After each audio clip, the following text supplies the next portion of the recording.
So, ladies and gentlemen, can you guess what I'm about to say? Yeah, we have a video full of Nintendo Switch 2 updates, rumors, news, and leaks. And you guys know I do my best to bring you the most exciting and interesting information. This video is no different, but this video actually has me like scratching my head. You know, sometimes we get some news and leaks, and then I have to ask myself, what the hell is going on here? And that's one of these videos. So let's go ahead and get right into it. There is a lot going on, right? Today you'll probably see Star Fox reviews coming out. And big spoiler, I've had access to this game for about a week now, so tomorrow I'll probably have my review coming out. But it's pretty good, that's what I can say. On top of that, I can also say I think I'm addicted to The Adventures of Elliot. It's probably my favorite game of the year so far. But we have a very exciting video today, also interesting, also confusing. So before we get started, if you could hit a like and subscribe, that would truly mean the world to me. I don't know if I've made a video since then, so thank you for 32,000 subscribers. And follow me on Instagram and Twitter so we can keep our communities growing. Let's just go ahead and get right into this one, Buster. So I'll be honest, the first thing I want to do is talk about the Steam machine, and you're probably saying, well, what does this have to do with the Switch 2? And, you know, that's a fair question. And I even went back and forth, like, am I going to talk about this or not? Because I'm not even the target audience for this. You know, it almost feels like one of those situations where you're like, I can't believe they did that. I'm never going to buy that now. And you were never going to buy it to begin with, right? You see this happen with movies, games, clothes, whatever. So I was never the target audience for the Steam machine, although I was interested because I thought it would be a unique and easy way to get into PC gaming if it cost $600 or less, which we now know that is not the case. So just the base console with no controller, keep that in mind, is over $1,000, and a 2 terabyte model with a controller, $1,428, right? So this is something that I will never own, and I'm okay with that.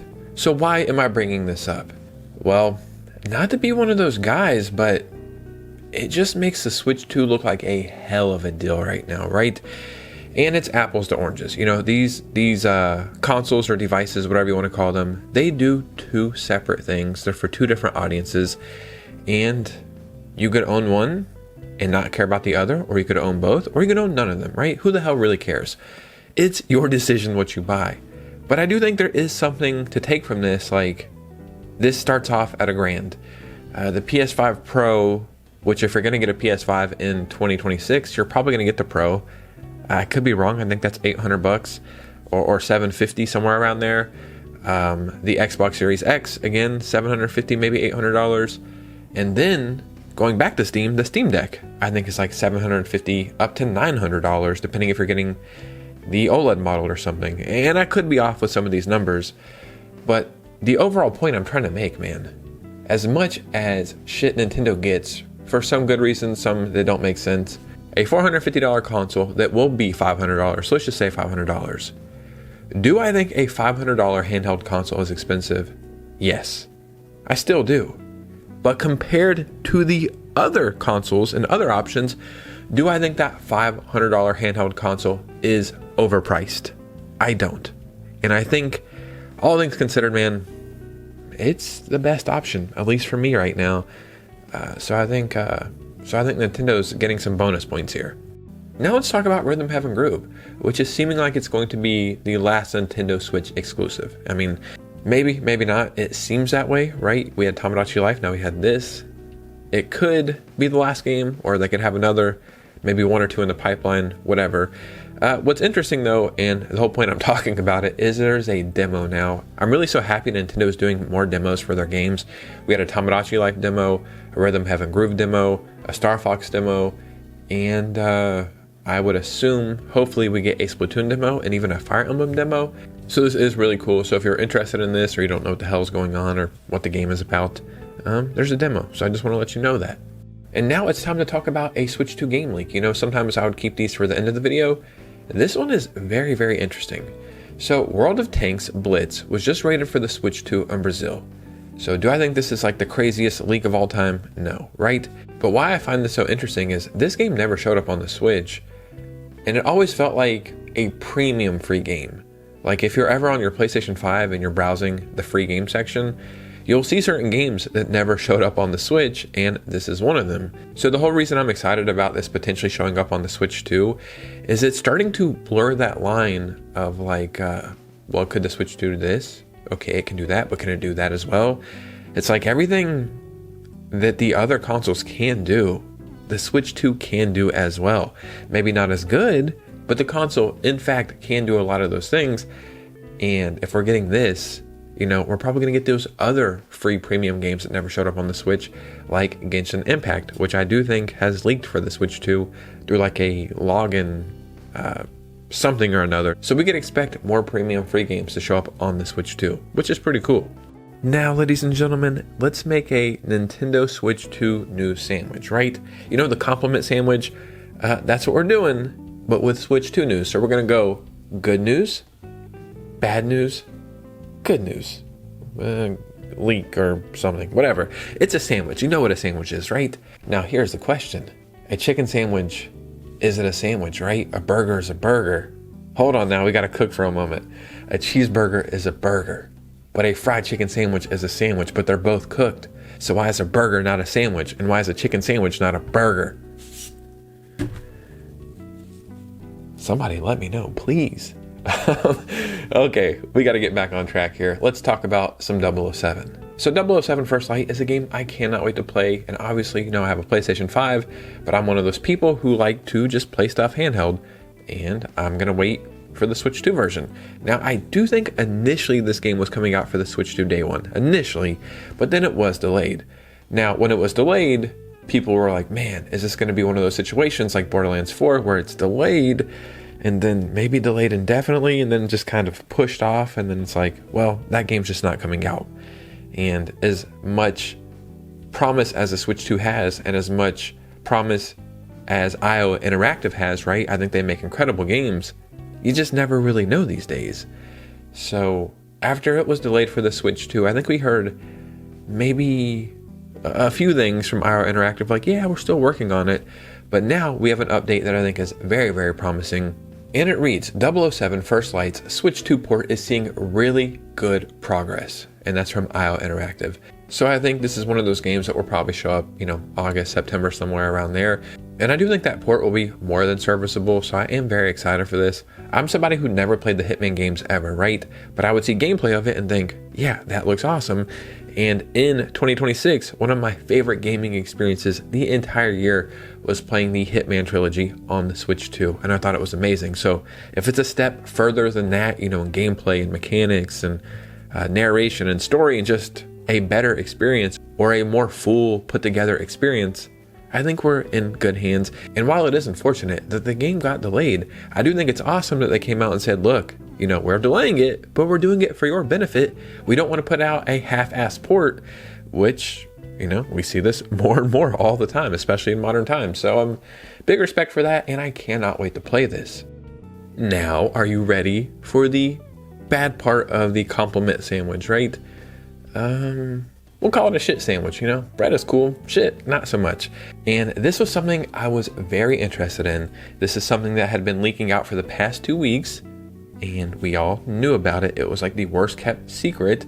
And me being a Sonic fan, I was excited. I could not wait to at least play through it a little bit. You know, I've already played it on other consoles, but I thought it would be fun. And I'm talking about Sonic Frontiers Definitive Edition. So right away, a couple things to keep in mind, right? And I guess maybe I misled myself. When I hear Definitive Edition, especially on a new console, right? Like this game was on the Switch, okay, but now it's on the Switch 2 and it's a Definitive Edition. I'm going to expect, well, this is just a better version all the way around. Better frame rates, better performance, better optimization, the full package. If there's DLC, it's going to include that. This, that, and the other thing, it's going to have it all. But I guess Definitive Edition doesn't technically mean like a new edition of the game. I guess it just means they threw in a couple extra things here and there, and it's the same version or could be the same version. So the point I'm trying to make is there's a lot of reviews going around. There's a lot of people talking about it, and allegedly Sonic Frontiers on the Switch 2 is not great. So what I've read, because I have not picked this up, and honestly, I'm not even sure if I will pick it up now, it's just a lazy port again. And it is so lazy that in the new launch trailer, They have updated the title and legal text, but that was copied from Sonic Racing Crossworlds trailer. And it even includes a mention of a March 26, 2026 release date. So number one, this is not a Nintendo Switch 2 edition. So not only is there no free upgrade path, there is no paid upgrade path. Number two, your save data, from what I have read, does not carry over. And number three, I'm not even kidding, it's not like an improved version of the game.